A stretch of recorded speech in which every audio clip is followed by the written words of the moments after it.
नमस्कार, मैं हूं प्रशांत जरहे। खतरनाक कोरोना के खिलाफ ये जंग जारी है, लेकिन हम सबकी भी तो जिम्मेदारी है। और जिम्मेदारी ये कि हम सब मिलकर कोरोना नियमों का पालन जरूर करें, और उसमें भी सबसे अहम ये मास्क लगाना ना भूलें। न्यूज़ 18 ने तो बाकायदा इसके लिए एक मुहिम भी शुरू की है, #मास्क पहनो इंडिया। ये मास्क हम तब तक ना उतारें जब तक ये तय ना कर लें कि हम लोगों से बिल्कुल अलग हैं, सुरक्षित हैं, जैसे इस वक्त हम स्टूडियो में मौजूद हैं। क्योंकि कोरोना के खिलाफ लड़ाई में इस वक्त ये मास्क ही सबसे बड़ा हथियार है। और एक बड़ी खबर भी इस वक्त आ रही है, लखनऊ से आ रही ये खबर, जहां समाजवादी पार्टी अध्यक्ष अखिलेश यादव से बीएसपी के कुछ विधायकों ने मुलाकात की है। और इस मुलाकात के बाद बीएसपी के एक विधायक ने अखिलेश यादव की तारीफ की, लेकिन 12 विधायक जुटने पर अलग पार्टी बनाने की भी बात कही है। विधायक असलम रायनी ने लालजी वर्मा को अपना नेता भी बता दिया। विधायक जी हमारे साथ हैं। विधायक जी, आपने हमसे बात भी की, लेकिन आपने कहा कि एक तरफ आप कह रहे हैं कि समाजवादी पार्टी से हमारी जो मुलाकात हुई काफ़ी अच्छा सम्मान मिला, तो जब सम्मान समाजवादी पार्टी दे रही तो फिर पार्टी बनाने का क्या? पार्टी नियमानुसार अगर हम लोग अपना 12 लोगों के विधायकों की दल बना लेते हैं तो हम लोगों की विधायकों का जो एक निष्कासन होता है वो नहीं हो पाएगा। आज की डेट में अगर किसी पार्टी का मैं सदस्य बन जाता हूं तो नियमानुसार मैं विधायक नहीं रह पाऊंगा, वो लोग फाइल शूट कर देंगे। ऐसी स्थिति में हम लोग प्रयास में हैं कि हम लोगों की संख्या 12 हो और उसमें हम लोग एक अलग एक दल बनाएं। देखिए विधायक जी, समय बहुत कम है, कुछ ही महीनों बाद विधानसभा चुनाव है, तो इससे क्या होता है, सदस्यता तो किसी समय भी जा सकती है ना। अगर मैं किसी पार्टी का सदस्य बन जाता हूं तो मेरी सदस्यता चली जाएगी, और जब एक दल बना करके जाएंगे तो मेरी सदस्यता नहीं जाएगी। विधायक जी, आपके पास 11 सदस्य हैं, क्या आपको कॉन्फिडेंस है कि 12 सदस्य भी आपके साथ आ जाएंगे? बस कॉन्फिडेंस है। अगर यही रवैया रहा तो बहुजन समाज पार्टी, जो लोगों का मकसद है, माननीय सतीश चंद्र मिश्रा जी का मकसद है कि बहुजन समाज पार्टी को जब तक खाक में न मिला देंगे, मिट्टी में नहीं मिला देंगे, जब तक वो चैन से बैठेंगे नहीं। लेकिन वो लोग तो आप पे अनुशासनहीनता का आरोप लगा रहे, रामाचल राजभर हो या लालजी वर्मा हो। चलिए, वो मैं उनसे कह दो कि गम और रंज पैदा न करें, चमन से गुजरें तो मगर फूलों को रौंदा ना करें। हम तो पहली बार के विधायक हैं, और जो मान्यवर काशीराम जी के साथ के वो विधायक है, रामाचल राजभर जी और लालजी वर्मा जी, उनको क्यों पार्टी से निकाला गया? वो तो इतने ईमानदार और इतने कर्मठ की एकलौता बेटा उनका जब मर गया और उन्होंने तरही तक नहीं किया और आकर के माननीय बहन जी के कामों में लग गए। ऐसे लोगों को तो एक मौका उनकी बात को तो सुनना चाहिए। कहा यह जा रहा है कि असलम रायनी और उनके जो साथी हैं वो एक दबाव के पॉलिटिक्स के तहत। नहीं, कोई दबाव नहीं, हम लोग दबाव के, हम लोग विधायक हैं, कहीं डरते थोड़ी, कोई ऐसी बात नहीं। हम लोग एक दल बनाएंगे और हमारे दल के जो नेता डिसीजन लेंगे उस दल में हम लोग जाएंगे। अच्छा, कौन सी ऐसी बात थी जिससे आपको लगा कि बसपा आपको सम्मान नहीं कर रही है? आपको इस सबसे बढ़िया इसका जवाब हमारे रामाचल राजभर जी और माननीय लालजी वर्मा जी देंगे। तो बाद में निष्कासित किए गए, बगावत तो आपने पहले कर दी। बगावत जब मैंने किया था तब उनको लगा था कि हमको बहुत ऊंचा मिल जाएगा, और जब उन लोगों को पार्टी से निकाला गया जो मान्यवर काशीराम जी के ज़माने के हैं, तब आज उनको यह एहसास हुआ कि यहाँ पर कोई चीज़ सुनने वाला नहीं। एक हमारे जो जज होते हैं, जज साहब भी एक बार आखिरी ख्वाहिश पूछते हैं, यहाँ तो ये भी नहीं पूछा जाता। अंतिम सवाल ये है कि कहा जा रहा है कि आप लोग नफ़ा नुकसान देख के ये तय करेंगे कि सपा में जाना है या दल बनाना है। तो जो हमारे दल के नेता कहेंगे वो मानेंगे। और उत्तर प्रदेश की इस बड़ी खबर पर बात करने के लिए हमारे साथ हमारे दो सहयोगी इस वक्त मौजूद हैं। अजीत सिंह जुड़ रहे हैं, साथ ही साथ लखनऊ से राजीव सिंह जुड़ रहे हैं। राजीव, लखनऊ में बीएसपी में क्या ताजा सियासी हलचल है इस वक्त? देखिए, जो बीएसपी के बागी विधायक हैं वो आज सुबह सबसे पहले वो सपा मुखिया अखिलेश यादव से मुलाकात करते हैं, और फिर वहां से निकलने के बाद ये दावा करते हैं कि अखिलेश यादव से बहुत अच्छी मुलाकात हुई है, और जो सम्मान अखिलेश यादव ने दिया वो शायद बसपा सुप्रीमो मायावती ने कभी नहीं दिया। लेकिन कुछ ही देर बाद वो उत्तर प्रदेश के विधानसभा अध्यक्ष से मिलने की बात कहते हैं और कहते हैं कि हम दूसरी पार्टी बनाएंगे, क्योंकि जो बसपा की इस समय स्थिति है, उत्तर प्रदेश में 18 विधायक हैं, उनमें से 11 निष्कासित किए जा चुके हैं और 7 विधायक ही इस वक्त बसपा के साथ हैं। तो असलम रायनी, जो कि बागी विधायकों का नेतृत्व कर रहे थे, जिनके साथ समाजवादी पार्टी के मुखिया से मुलाकात हुई, उनका ये कहना था कि हम अपने जो नेता हैं लालजी वर्मा, उनके नेतृत्व में एक नई पार्टी बनाएंगे, और इसके लिए वो उत्तर प्रदेश विधानसभा अध्यक्ष से मुलाकात कर रहे हैं कि क्या ऐसा किया जा सकता है तो इसके बाद जब मैंने उत्तर प्रदेश के विधानसभा अध्यक्ष से हृदय नारायण दीक्षित जी से बात की तो उनका ये कहना है कि बागी विधायकों की नई पार्टी बनाने की राह आसान नहीं है, क्योंकि इसके लिए सिर्फ विधायकों के 2/3 बहुमत ही नहीं बल्कि जिस दल के आप विधायक हैं उस दल के पदाधिकारियों का भी आपको साथ चाहिए।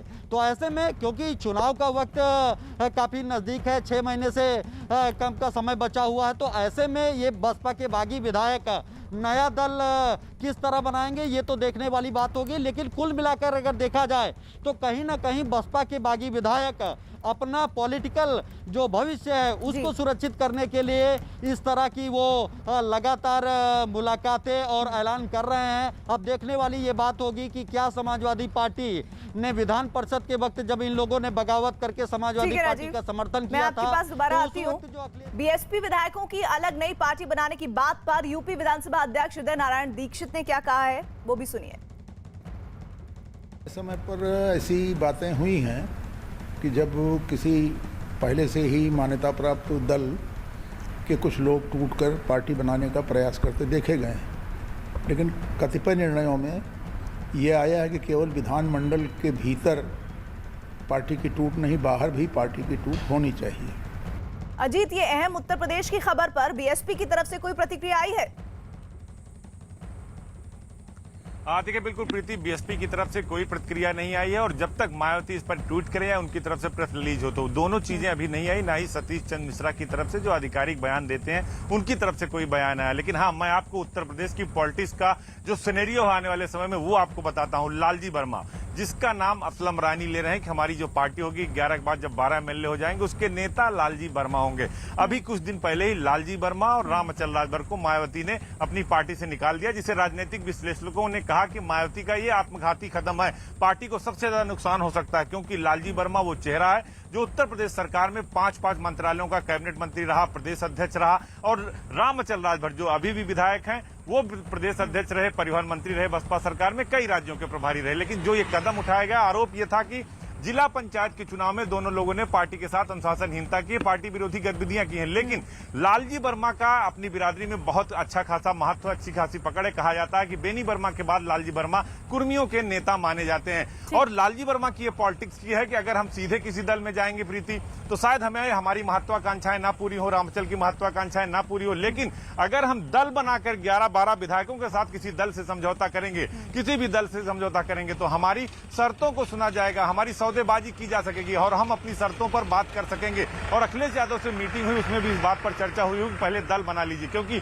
अखिलेश यादव बार-बार कहते हैं कि हम बड़े दलों से नहीं, छोटे दलों से समझौता करेंगे। जिक्र किया, इसी से जोड़कर अजीत अगला सवाल राजीव आपसे, समाजवादी पार्टी की तरफ से कोई रिएक्शन?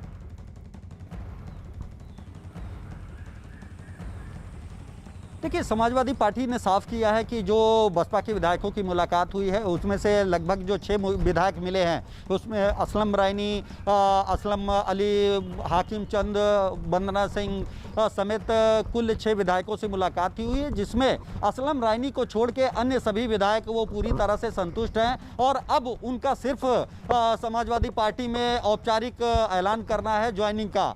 लेकिन असलम रायनी की बात करें तो उनको लेकर एक राय नहीं बन पाई है। तो कुल मिलाकर अगर कहा जाए तो जिस तरह से असलम रायनी की अति सक्रियता है उसको लेकर सपा भी असमंजस में है कि उनको पार्टी में शामिल किया जाए, क्योंकि एक तरफ वो कह रहे हैं कि वो समाजवादी पार्टी के साथ हैं, दूसरी तरफ ये कह रहे हैं कि दल बनाया जाए। जैसा कि अजीत बता रहे थे कि अगर असलम रायनी इस बात में कामयाब होते हैं कि दल बनाकर वो जाते हैं तो अगर उत्तर प्रदेश की राजनीति को अगर देखेंगे आप तो चाहे वो सुबसपा हो या फिर अपना दल, इन दोनों दलों के जो विधायक हैं उनकी संख्या किसी की 7 है, किसी की से 1-2 विधायक ज़्यादा कम है, लेकिन उसके बावजूद उनको उत्तर प्रदेश सरकार में बड़ा प्रतिनिधित्व मिला। सुबसपा के संरक्षक ओपी राजभर को कैबिनेट मंत्री का बनाया गया, जबकि उनके बेटे और उनके एक अन्य सहयोगी को राज्य मंत्री का दर्जा दिया गया। जबकि अगर अपना दल को देखें तो अनुप्रिया पटेल को केंद्र में मंत्री बनाया गया और उनके विधायकों को उत्तर प्रदेश में महत्वपूर्ण पद दिए गए। और यही अब बसपा के बागी विधायक भी चाहते हैं कि एक नया दल बनाया जाए और फिर अपने राजनीतिक नफे नुकसान का आकलन। सियासी हलचल पर समाजवादी पार्टी की तरफ से एक बयान सामने आया है, वो भी हम आपको सुनवाते हैं। जिस तरह से बीते चुनाव में बसपा के लोग आए थे उस दौरान सपा ने उन्हें एक ये भरोसा दिया था कि सपा में पूरा सम्मान मिलेगा। पार्टी, देखिए समाजवादी पार्टी सबका सम्मान करती है। राष्ट्रीय अध्यक्ष जी ये लगातार कह रहे हैं कि हम भाजपा के खिलाफ लड़ रहे हैं। भाजपा को हटाने के लिए जिन लोगों की भी आस्था समाजवादी पार्टी पे है या समाजवादी कार्यक्रमों में है, वो कारवां जुड़ रहा है। लेकिन ये बसपा के विधायक हैं, अगर इनको टिकट दिया जाएगा तो फिर क्या मुझे कोई जानकारी नहीं है। तो विधानसभा चुनाव से पहले इस तरह की जो घटनाएं हो रही हैं अजीत, तो इसका समीकरण क्या बैठ रहा है?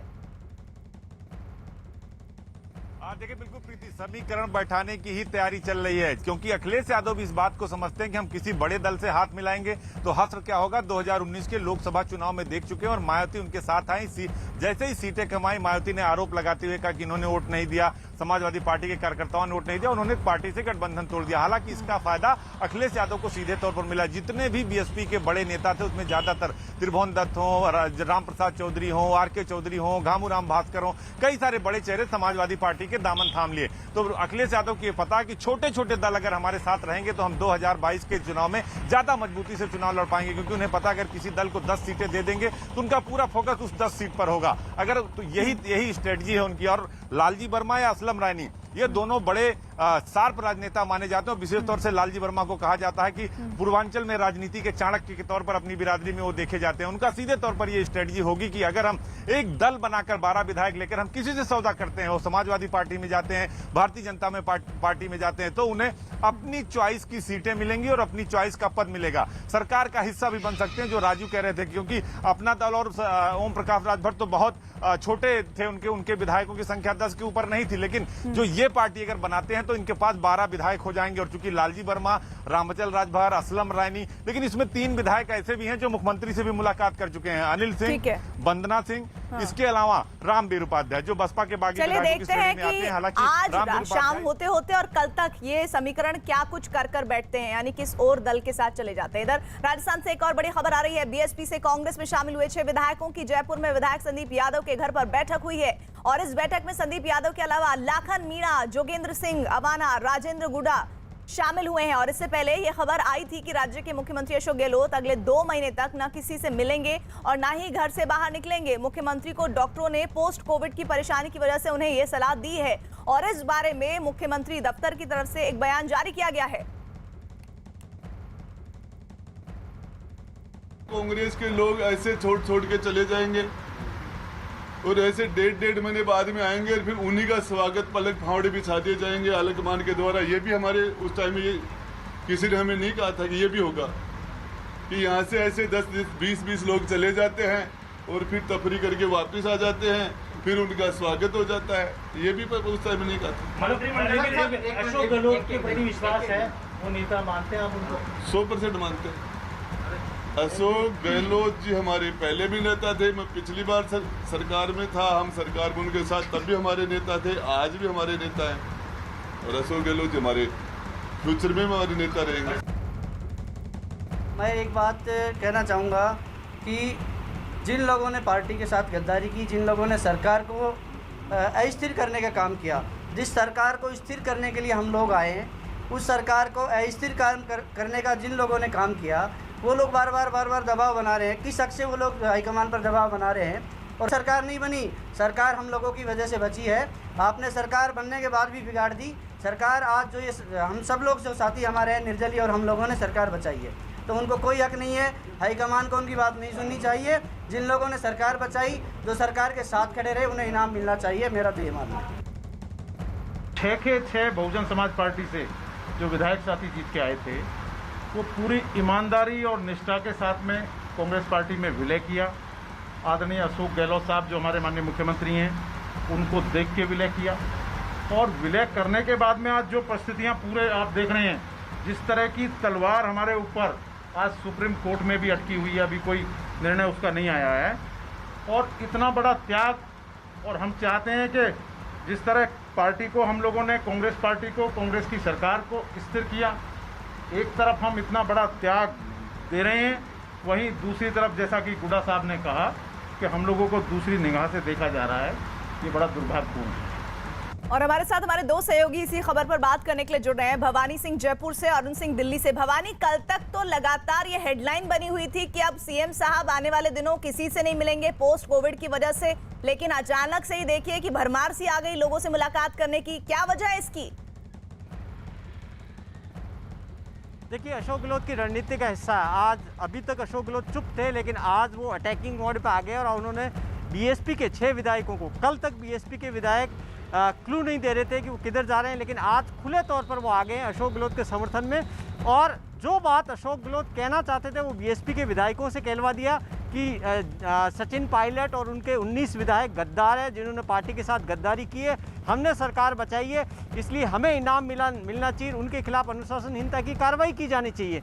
बीएसपी के विधायकों के साथ में कांग्रेस के एक और विधायक है, सीनियर विधायक भंवरलाल शर्मा, उन्होंने भी आज प्रेस कॉन्फ्रेंस की और उन्होंने हालांकि ये शब्द इस्तेमाल नहीं किए, लेकिन वो सचिन पायलट कैंप में थे और पाला बदलकर आज अशोक गहलोत कैंप में आ गए और उन्होंने कहा कि सचिन पायलट को खामोश रहना चाहिए, चुप रहना चाहिए अभी फिलहाल। और उन्होंने कहा कि कोई संभावना नहीं है फिलहाल कि जो वो मांगे मान रहे हैं इस वक्त मानी जा सकती है। उन्होंने सुलह कमेटी पर कहा कि सुलह कमेटी ठंडे बस्ते में डालने के लिए बनाई गई थी, सचिन पायलट को स्वीकार कर लेना चाहिए और अभी इस वक्त वो चुप रहना चाहिए, उनके लिए यही फायदेमंद है। और उन्होंने कहा कि अशोक गहलोत को भी नेता मानता हूँ। तो अशोक गहलोत जिस रणनीति में पहले उन्होंने अपने आप को क्वारंटीन किया, 2 महीने के लिए मैसेज दे दिया कि वो कोई भी मंत्रिमंडल का विस्तार नहीं करेंगे, और उसके बाद में उन्होंने सचिन पायलट के खिलाफ अपने कैंप के विधायकों को और कुछ पायलट कैंप के विधायकों को उतारना शुरू किया। और वो ये चाहते हैं कि किसी तरीके से सचिन पायलट को अलग थलग कर दिया जाए और ये संदेश दिया जाए कि पार्टी विधायक सब उनके साथ में है। और वो बार बार इसको रिकॉल कराना चाहते हैं, याद दिलाना चाहते हैं। और पार्टी हाईकमान पे अटैक किस पे करवा रहे हैं? पार्टी हाईकमान पे करवा रहे हैं कि पार्टी हाईकमान को समझना चाहिए कि जिन्होंने सरकार बचाई उनको इनाम मिलना चाहिए और जिन्होंने गद्दारी की उनके खिलाफ कार्रवाई की जानी चाहिए। इनाम मिलना चाहिए और गद्दारी का टैग दिया जाना चाहिए। इस बीच दिल्ली से क्या खबर? अगर मैंने ही इंटरव्यू किया था अशोक गहलोत का उस वक्त जब पॉलिटिकल ड्रामा एकदम हाई वोल्टेज था, उस समय भी उन्होंने इन्हीं शब्दों का इस्तेमाल किया था, इन्हीं अल्फाजों का इस्तेमाल किया था अशोक गहलोत ने कि सचिन पायलट गद्दारी कर रहे हैं पार्टी के साथ। साथ ही ये कहा था कि 1.5 साल से मेरे उनके टॉकिंग टर्म्स ही नहीं है, बातचीत ही नहीं होती उप मुख्यमंत्री और मुख्यमंत्री के बीच। कई खुलासे किए थे, तब से लेकर अब तक स्थितियां बदली नहीं है।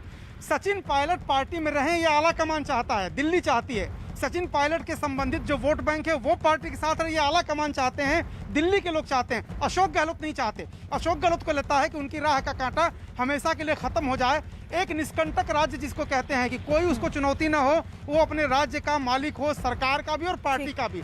प्रदेश अध्यक्ष उन्होंने अपना बनवा लिया है, पार्टी पर पकड़ है, सरकार में पकड़ है, तो वो नहीं चाहते। लेकिन केंद्रीय नेतृत्व चाहता है कि अनुभव और युवा दोनों मिलकर रहें। वो कतई नहीं चाहता कि गुर्जर वोट कांग्रेस से छिटके, क्योंकि उसको सिर्फ अशोक गहलोत या सचिन पायलट से नहीं लेना देना, उसको कांग्रेस से लेना देना है और कांग्रेस को जिंदा रखना है राजस्थान में। ठीक है, और इस मुद्दे पर कांग्रेस विधायक वेद प्रकाश सोलंकी ने क्या कहा है, इसे भी सुन लीजिए। वेद प्रकाश सोलंकी ने ही कुछ रोज पहले ये दावा किया था कि राज्य में कई कांग्रेस विधायकों के फोन टैप किए जा रहे हैं।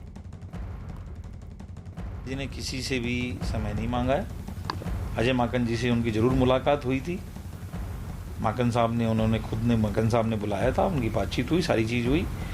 अन्य आलाकमान से, न सोनिया गांधी से, राहुल जी से, प्रियंका जी से कोई समय नहीं मांगा गया है। गहलोत जी राजस्थान के नहीं अपितु हिंदुस्तान में अपनी अलग छवि रखते हैं, बड़े नेता हैं और सरकार बनाने में उनका महत्वपूर्ण योगदान है। ये कांग्रेस का एक एक कार्यकर्ता जानता है। मेरी कॉल रिकॉर्डिंग नहीं हो रही है, मेरा फ़ोन आप चेक कर लीजिए कि मेरी कॉल रिकॉर्डिंग हो रही है तो मैं ज़रूर कहूँगा। लेकिन मैं अभी भी बात को दोहरा रहा हूँ कि कुछ विधायकों ने कहा, तो ये कुछ विधायक कौन हैं, क्या हैं, कैसे हैं, क्या स्थिति हो रही है, ये चीज़ पहले भी उन्होंने बताई थी। मैं ये नहीं कह रहा हूँ कि उनके फ़ोन टेप ही हो रहे हों। मैंने बार बार यही कहा था, उस समय मीडिया को भी यही कहा था कि भाई मेरा फ़ोन टेप नहीं हो रहा है तो मैं मेरी बात कर सकता हूँ। इस बीच राजस्थान कांग्रेस विधायकों से क्या खबर आ रही है भवानी? देखिए, अभी राजस्थान के अंदर सियासी सरगर्मी तेज है और जो अशोक गहलोत है अभी सीएम हाउस के अंदर बैठे हुए सारी रणनीति बना रहे हैं और उन विधायकों से खास तौर पर जो निर्दलीय विधायक है जिन्होंने सपोर्ट किया, बीएसपी के विधायकों को उतार चुके हैं, कल तक हो सकता हो कि वो निर्दलीय विधायक भी ये सामने आ जाएं कि वो कहें एकजुट होकर कि वो अशोक गहलोत के साथ में है और सरकार पार्टी आलाकमान को उनकी भी कद्र करनी चाहिए। पूरी इस रणनीति में लगे हुए हैं कि पूरा मैसेज देना चाहते हैं अशोक गहलोत कि राजस्थान के अंदर विधायक उनके साथ में है। दूसरी तरफ सचिन पायलट है। सचिन पायलट अपने समर्थकों से बात ज़रूर कर रहे हैं, लेकिन अब की बार उनके जो समर्थक हैं, कुछ समर्थक आगे आए हैं लेकिन ज़्यादातर अभी तक खामोश हैं और ज़्यादातर ये देख रहे हैं कि आखिर ऊँट किस करवट बैठेगा। वो अब की बार खुलकर उस तरीके से नहीं आ रहे हैं और हो सकता हो कि सचिन पायलट की भी ये रणनीति हो कि वो ये सीधा पार्टी आलाकमान से कोई बेर मोल नहीं लेना चाहते हैं। वो तो सिर्फ ये संदेश देना चाहते हैं कि देखिए कि आपने हमें आप वापस लेकर आए थे, 19 विधायक हम थे और आपने सुलह कमेटी बनाई थी और आपने वादा किया था कि आपको मान सम्मान दिया जाएगा, तो वो दिया जाए।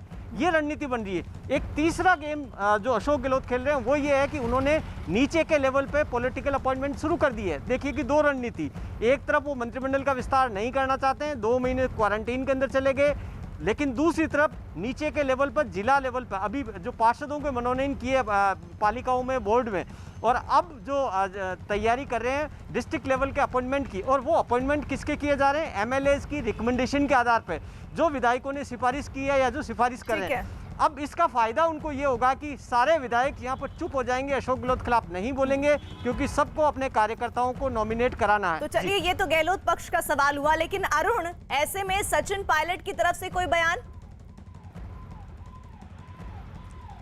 देखिए, सचिन पायलट एकदम चुप हैं। वो सिर्फ और सिर्फ अजय माकन के साथ बातचीत में अपनी बातें रखते हैं। इसके अलावा उन्होंने एक बार अपनी नाराजगी जाहिर कर दी, ये कह के कि 10 महीने हो गए और कोई हल नहीं निकल रहा है। लेकिन अगर वो रोज बयान देंगे तो वो जानते हैं कि उनकी अहमियत कम हो जाएगी और पार्टी से एंटी पार्टी एक्टिविटी भी मान सकती है। और वो कोई मौका अशोक गहलोत खेमे को देना नहीं चाहते कि वो आला कमान से शिकायत करें कि सचिन पायलट हर रोज बयान दे करके कमजोर कर रहे हैं उनकी सरकार को या गिराने की कोशिश कर रहे हैं। ये सब कुछ अंदर खाने होता है, प्रेशर बनाया जाता है। लेकिन सचिन पायलट उत्तराखंड के दौरे पर हैं। 4 दिन वो दिल्ली रहे। शुक्रवार को आ गए थे, शुक्रवार, शनिवार, रविवार, सोमवार, और आज मंगलवार को यहाँ से निकले हैं। अपने परिवार के साथ मुलाकात करते रहे। बहुत सारी अफवाहें उड़ी कि वो सोनिया गांधी से मुलाकात करने वाले, राहुल गांधी से मुलाकात करने वाले, लेकिन इन बातों में कोई दम इसलिए भी नहीं था। और जैसा कि मैं पहले भी कह रहा था, किसी नेता ने ना उनको बुलाया, ना कोई मुलाकात होनी है। वो इसलिए कि आला कमान किसी नेता, नाराज नेता से तब मिलता है जब उसके पास कुछ ऑफर करने के लिए होता है, कोई डील होती है कि ये मैं आपको दे रहा हूँ, अब इस पर आप मान जाइए। ये बात अभी अजय माकन की कमेटी से आला कमान तक पहुंची ही नहीं है कि क्या फॉर्मेलिटीज हैं, क्या फार्मूला है, किस आधार पर ये समझौता होना है। जब एक बार अजय माकन और जो कमेटी है वो सोनिया गांधी या राहुल गांधी के टेबल पर इस फॉर्मूले के बारे में मैं आगे आपसे बात करूंगी कि वो विकल्प, वो ऑप्शंस हो क्या सकते हैं। इन सब के बीच कांग्रेस विधायक भंवरलाल शर्मा ने भी राजस्थान कांग्रेस में मची हलचल पर अपनी बात रखी है। मैं किसी गुट से और पार्टी से बंधा हुआ नहीं हूं। मैं सिर्फ कांग्रेस पार्टी से बंधा हुआ हूं और जनता के हित में मैं मेरी बात करना चाहता हूं।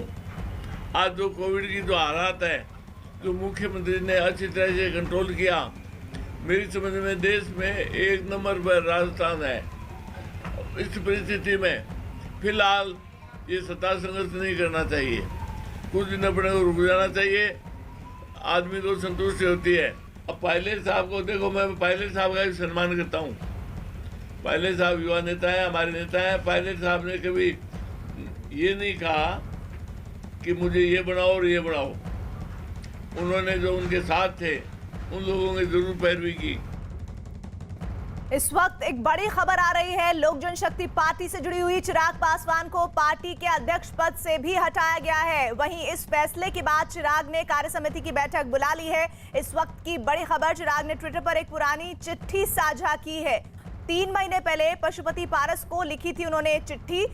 चिराग को एलजेपी राष्ट्रीय अध्यक्ष पद से हटा दिया गया है। कल तक जो चाचा ये कह रहे थे कि हमें कोई शिकायत नहीं है चिराग पासवान से, अब देखिए इसमें ये डेवलपमेंट आ गया है। दिल्ली में एलजेपी राष्ट्रीय कार्य समिति की बैठक, और इस बीच चंद्रमोहन हमारे सहयोगी बता रहे हैं कि चिराग ने ट्विटर पर एक पुरानी चिट्ठी साझा की है और उसके तहत 3 महीने पहले पशुपति पारसनाथ को लिखी गई चिट्ठी, जिसकी जानकारी मिल रही है।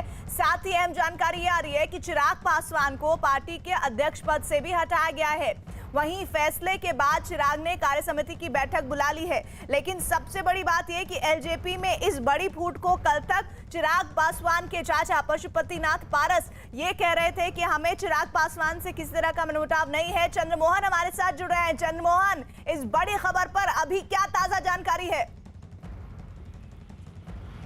बिल्कुल, देखिए 4 बजे जो चिराग पासवान हैं उन्होंने अपने पार्टी की एक बैठक बुलाई है और जिसमें साफ तौर पर यह कहा जा रहा है कि चिराग पासवान का जो अगला कदम होगा उसको लेकर वो निर्णय लेंगे। लेकिन जो अभी जानकारी मिली है उसके मुताबिक जो वो राष्ट्रीय अध्यक्ष के पद पर थे उनको हटा दिया गया और साथ ही नेता दल के तौर पर जो सदन में वो मौजूद रहते थे उस पद पर से भी हटा दिया गया है। साफ तौर पर यह हवाला दिया गया है कि एक आदमी 3 पदों पर नहीं रह सकता है और यही वजह है कि जो 3 पद था उसमें 2 पदों पर से चिराग पासवान को हटा दिया गया है और इसकी चिट्ठी भी जारी कर दी गई है। जैसा कि आप साफ तौर पर देख सकती हैं चिट्ठी में कि जो चिट्ठी जारी किया गया है पशुपति पारस जो हैं उनके खेमे से ये चिट्ठी जारी किया गया है और उसमें यह कहा गया है कि जो पार्टी का संविधान है उसमें एक आदमी 3 पदों पर नहीं रह सकता और शायद यही वजह है कि चिराग पासवान ने अभी बैठक बुलाई है और उस बैठक में वो क्या निर्णय लेते हैं अब से थोड़ी देर बाद तय होगा। लेकिन यह साफ हो गया है कि चाचा और भतीजे की लड़ाई में चाचा ने यह साफ कर दिया है कि चिराग पासवान अब पार्टी में भी नहीं रहने वाले हैं। और आज जो बैठक हुई है अभी उसमें यह तय किया गया है, जो इनके सांसदों की बैठक हुई थी उसमें यह कहा गया है कि 20 जून के अंदर पार्टी के राष्ट्रीय अध्यक्ष के तौर पर जो पशुपति पारस है उनको चुन लिया जाएगा। मतलब ये है कि चिराग पासवान का अब एलजेपी से पत्ता साफ हो चुका है और वो जो 3 पदों पर मौजूद थे उसमें 2 पदों पर से हटा दिया गया है और अगला कदम हो सकता है कि जो तीसरा पद है उस पर से भी। चंद्रमोहन, नीरज भी दिल्ली से हमारे साथ जुड़ रहे हैं। नीरज, दिल्ली से क्या खबर आ रही है? क्योंकि कल तक जो भतीजा मिलने के लिए गए थे पशुपतिनाथ अपने चाचा से वो नहीं मिल पाए थे, लेकिन आज ये खबर कि उन्हें उस अध्यक्ष पद से भी हटाने की बात आ गई है। देखिए, लोक जनशक्ति पार्टी बिहार की पार्टी है, लेकिन बिहार की पार्टी की लड़ाई दिल्ली में चल रही है और दिल्ली में 1 किलोमीटर के दायरे में 12 जनपद और 18 राजेंद्र प्रसाद रोड है जहां पशुपति पारस का निवास है।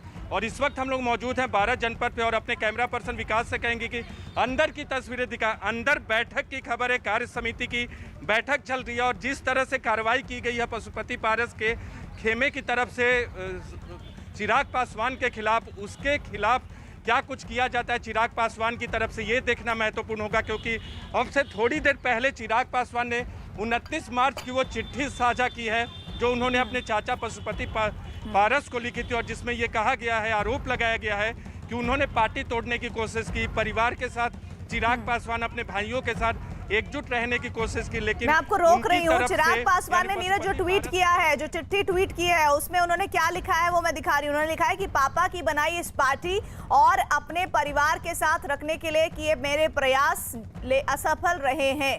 पार्टी माँ के समान है, माँ के साथ धोखा नहीं करना चाहिए। लोकतंत्र में जनता सर्वोपरि है। पार्टी में आस्था रखने वाले लोगों का मैं धन्यवाद देता हूँ। एक पुराना पत्र साझा करता हूँ। चिराग पासवान ने ये लगभग 26 मिनट पहले ट्वीट किया है जिसमें वो लोक जनशक्ति पार्टी की वो चिट्ठी है जिसमें वो जिक्र करते हुए नजर आ रहे हैं उन तमाम बातों का। आखिर जो स्थिति अभी बन रही है वो किस तरह से उसकी पृष्ठभूमि 3 महीने पहले ही तैयार कर ली गई थी। लोक जनशक्ति पार्टी का वो पेपर जिस पर आदरणीय चाचा जी को उन्होंने अपनी बात रखा है और उस बात में रखते हुए उन्होंने तमाम उन बातों का जिक्र किया है जिसमें वो लिख रहे हैं कि आज होली के दिन ये पत्र भी इसलिए लिख रहा हूँ क्योंकि पापा के बिना ये पहली बार है जिसमें हम सब साथ नहीं है। जब तक पापा थे इस त्योहार को हम लोग खूब धूमधाम से मनाते थे, पर अब उनके नहीं रहने पर शायद ही हम कभी वैसी होली दोबारा मना पाएं। वो भी शायद समझ रहे थे चिराग पासवान की रामविलास पासवान के जाने के बाद पार्टी कमजोर होगी, लेकिन पार्टी की उस कमजोरी को लगातार वो ताकत देने की कोशिश कर रहे थे। चंद्रमोहन, इस चिट्ठी में और क्या-क्या बातें लिखी गई हैं? बिल्कुल, देखिए जो ये चिट्ठी लिखा गया है कहीं ना कहीं इमोशनल कार्ड खेलने की कोशिश की गई है, लेकिन साफ तौर पर इस चिट्ठी को लेकर जो पशुपति पारस के खेमे के लोग हैं इस चिट्ठी को लेकर इनकार कर रहे हैं। उनका यह मानना है कि अगर होली का हवाला दिया गया है तो यह चिट्ठी उस समय क्यों नहीं दिखाया गया, या फिर क्या चिराग पासवान पशुपति पारस के घर पर नहीं जा सकते थे, उनको ये सारी बातें नहीं बता सकते थे जो चिट्ठी लिखने की ज़रूरत पड़ी। तो ये चिट्ठी आज सामने आ रही है तो जाहिर सी बात है इसको लेकर भी सवाल खड़े हो रहे हैं। और जो पशुपति पारस की खेमे के लोग हैं वो खुलकर अभी सामने तो नहीं कुछ बोल रहे हैं, लेकिन उनके तरफ से यह साफ तौर पर कहा जा रहा है कि यह चिट्ठी कहीं ना कहीं लोगों को दिग्भ्रमित करने के लिए सामने लाया गया है। क्योंकि अगर होली के समय ऐसी कोई बातें थी तो चिराग पासवान सीधे तौर पर पशुपति पारस के घर पर जाकर ये सारी बातें बता सकते थे, लेकिन वो तब ये सब बातें क्यों नहीं बताई। और जो चिट्ठी का हवाला दिया गया है कि रामविलास पासवान अब नहीं रहे और उसके बाद ये पार्टी जो है वो माँ के समान है, ऐसी शब्दों का इस्तेमाल किया गया और होली का हवाला दिया गया। तो जाहिर सी बात है जो पशुपति पारस के खेमे के लोग हैं इस पर सवाल भी खड़े करने लगे हैं। और आज जिस तरह से पशुपति पारस के यहाँ बैठक हुई और बैठक में इनको राष्ट्रीय अध्यक्ष पद से हटाया गया, उसके बाद से ये सारी बातें सामने आ रही हैं। तो जाहिर सी बात है ये संदेह के घेरे में भी है। ठीक है नीरज, दिल्ली से क्या खबर आ रही है अब?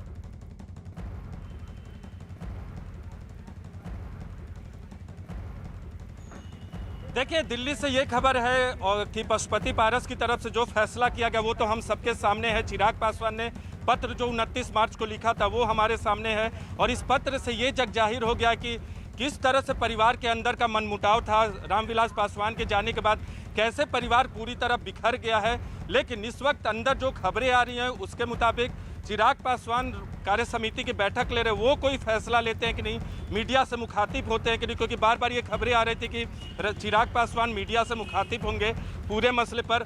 अब जवाब आना है चिराग पासवान की तरफ से कि जो पशुपति पारस खेमे की तरफ से फैसला उनके खिलाफ लिया गया है उसका जवाब कैसे देते हैं चिराग पासवान। क्या कोई कार्रवाई अपनी तरफ से भी करते हैं, क्योंकि राष्ट्रीय कार्यकारी अध्यक्ष के पद पर सूरज भान को नियुक्त किया गया है। आज की तारीख में उन्हें राष्ट्रीय अध्यक्ष के पद से दूसरे खेमे की तरफ से हटा दिया गया है। दावा क्या चिराग पासवान की तरफ से किया जाता है, एक भावनात्मक कार्ड तो खेला है पत्र को साझा करके, लेकिन क्या कोई कार्रवाई चिराग पासवान की तरफ से भी की जाती है, ये देखना होगा इस बैठक के बाद। तो अब ये बताइए चंद्रमोहन कि अब चिराग पासवान आगे क्या कर सकते हैं?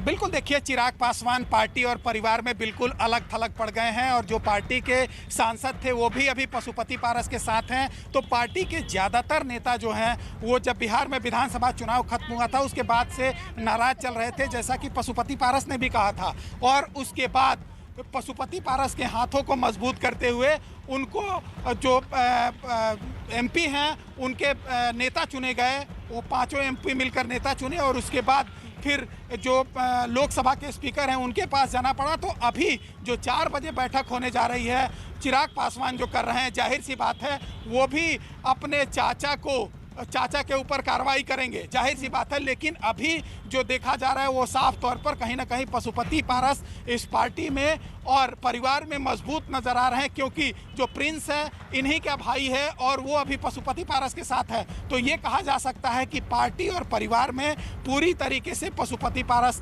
मजबूत हैं। और अब जब चिराग पासवान अपने नेताओं के साथ बैठक करेंगे तो जाहिर सी बात है वो अपने एमपी लोगों के खिलाफ क्या कार्रवाई करते हैं ये तो ज़रूर देखना होगा, लेकिन वो पशुपति पारस के खिलाफ ज़रूर कार्रवाई करेंगे एक संदेश देने के लिए।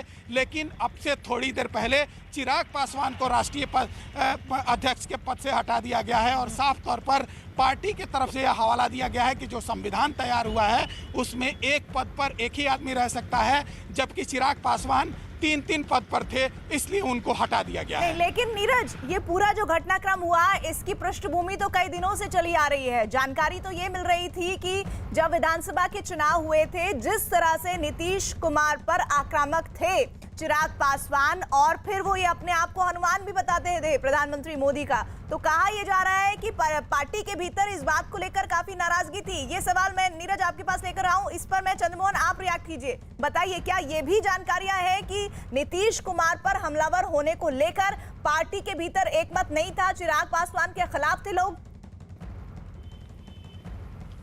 बिल्कुल, देखिए इस बात से इनकार नहीं किया जा सकता है क्योंकि जब बिहार में विधानसभा का चुनाव हो रहा था उस समय पार्टी के ज़्यादातर नेता और जो सांसद थे वो चाहते थे कि एनडीए के साथ बिहार में चुनाव लड़ा जाए, जबकि चिराग पासवान अपना अलग रुख अख्तियार कर लिया और सीधे तौर पर कहीं भी जब चुनाव प्रचार के लिए जाते थे तो वो नीतीश कुमार के खिलाफ बयानबाजी करते थे और यहाँ तक उन्होंने कहा था कि नीतीश कुमार को जब इनकी सरकार आएगी तो वो जेल भिजवाएंगे। और शायद यही वजह है कि पार्टी के नेता जो हैं जब चुनाव का रिजल्ट आया उसके बाद और उनकी नाराज़गी बढ़ गई और जो एक एलजेपी के विधायक जीत के आए थे वो भी बाद में कुछ दिनों बाद जेडीयू में शामिल हो गए। तो ऐसे में पार्टी के भीतर नाराज़गी बढ़ती गई और यही वजह है कि आज से 3 महीना पहले तकरीबन इसकी पृष्ठभूमि लिखी गई थी और उसके बाद जो जेडीयू के सांसद हैं राजीव रंजन सिंह उर्फ ललन सिंह उनके साथ मुलाकात हुई थी और तब जाकर पशुपति पारस ने यह कदम उठाया जिसमें उनके जो 5 सांसद थे वो चिट्ठी लिख कर दिया और उसके बाद के पास कुछ अपडेट है। नीरज, देखिए चिराग पासवान ने आज दिन में भी बैठकें की हैं, कई पार्टी के नेता उनके पास पहुंचे। राजू तिवारी जो कि बिहार प्रदेश कांग्रेस के माफ कीजिएगा बिहार प्रदेश एलजेपी के कार्यकारी अध्यक्ष है वो भी पहुंचे थे। इसके अलावा दूसरे नेता भी पहुंचे थे। लेकिन इस वक्त जो अंदर की तस्वीरें आप देख रही हैं, चिराग पासवान की गाड़ी जो है वो वहाँ मौजूद है पोर्स में, जहाँ चिराग पासवान वहीं से निकलते हैं, प्रवेश करते हैं। आज इस बात की उम्मीद थी कि क्या चिराग पासवान आज भी निकलेंगे अपने घर के अंदर से, अपने कैमरा पर्सन विकास से कहेंगे। दूसरी तरफ से तस्वीरें दिखाएं आपको, उनकी गाड़ी दिखेगी जिससे वो कल पहुंचे थे पशुपति पारस के निवास पे। कल जो 1.5 घंटे का वहां राजनीतिक ड्रामा क्रिएट हुआ था वो गाड़ी से निकले तो, लेकिन पशुपति पारस से उनकी मुलाकात नहीं हुई। गाड़ी खड़ी है, कहीं जाएंगे कि नहीं इस बारे में कोई जानकारी नहीं है। आज बैठकों का दौर हुआ है कुछ नेताओं के साथ, लेकिन उसके बाद दूसरे खेमे की तरफ से बड़ा फैसला लिया गया है चिराग पासवान के खिलाफ। अब दूसरे खेमे के फैसले के खिलाफ चिराग पासवान की तरफ से कोई कार्रवाई की जाती है कि नहीं, पत्र साझा करने के अलावा ये देखना प्रीति महत्वपूर्ण होगा। हम लगातार संपर्क में हैं जो चिराग पासवान के करीबी हैं, उनकी तरफ से अभी तक ऐसी कोई जानकारी नहीं दी गई है कि कोई कार्रवाई अभी की जाएगी कि नहीं। इंतजार थोड़ा करना होगा। जी चंद्रमोहन, मौसम वैज्ञानिक कहा जाता था रामविलास पासवान को और कहा जाता था कि उन्हें पता था कि किस तरह से सरकारें बनने वाली हैं, उस तरह से वो अपनी बातों को रखते थे। लेकिन ऐसा लग रहा है चिराग पासवान के संदर्भ में कि वो अपने पार्टी के ही मौसम विज्ञान को नहीं समझ पाए, एक बड़ी चूक हुई उनसे। अब बिल्कुल शायद यही वजह है कि पार्टी के साथ साथ परिवार भी अब टूटते हुए नजर आ रहा है। अगर वो अपने पिता के नक्शे कदम पर चले होते तो शायद यह नौबत आज चिराग पासवान को देखने के लिए नहीं मिलता, जब वो पार्टी और परिवार में बिल्कुल अलग थलग पड़े हुए हैं।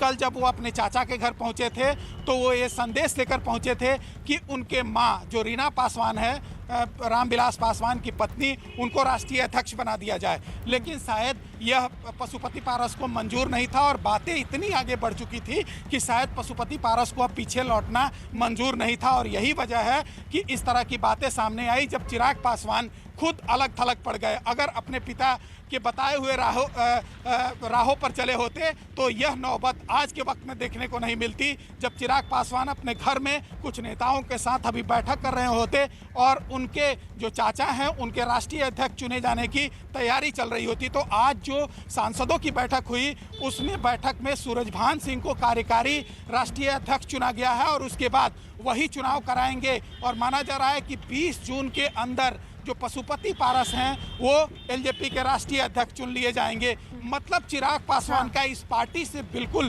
पत्ता साफ हो जाएगा, एक सांसद के तौर पर महज वो मौजूद रहेंगे। नीरज, कार्य समिति की बैठक पर क्या हो सकता है? देखिए कार्य समिति की बैठक इसे नाम दिया गया है कि नहीं इस बारे में अंदर से कोई जानकारी हम तक नहीं आई है, लेकिन हाँ बैठक हुई है ये बात सच है। क्या वो बैठक अभी जारी है कि नहीं इस बारे में बताना मुश्किल है, क्योंकि राजू तिवारी जो कि पार्टी बिहार प्रदेश एलजेपी के कार्यकारी अध्यक्ष जिनको बनाया था चिराग पासवान ने, वो थोड़ी देर पहले बाहर निकले थे बैठक करके। कुछ लोग जरूर मौजूद हैं। चिराग पासवान लगातार संपर्क में हैं और कोरोना के दौर में बैठ के वर्चुअल भी हो सकते, बहुत सारे नेता चिराग पासवान से वर्चुअल तौर पे भी जुड़ सकते हैं, टेलीफोनिक भी हो सकती है बैठक। इस बारे में अब तक अंदर से तो कोई जानकारी नहीं है, लेकिन हाँ ये बात ज़रूर है कि बैठकों का दौर चिराग पासवान के घर के अंदर भी जारी है। चिराग पासवान क्या फैसला करते हैं ये देखना होगा। जी बिल्कुल, लगातार इस बड़ी खबर पर हमारी निगाह बनी हुई है। एक ब्रेक के लिए हम यहाँ पर रुक रहे हैं, आप दोनों ही हमारे साथ बने रहिएगा। पल पल के अपडेट इस बड़ी खबर पर आपको आगे देते रहेंगे।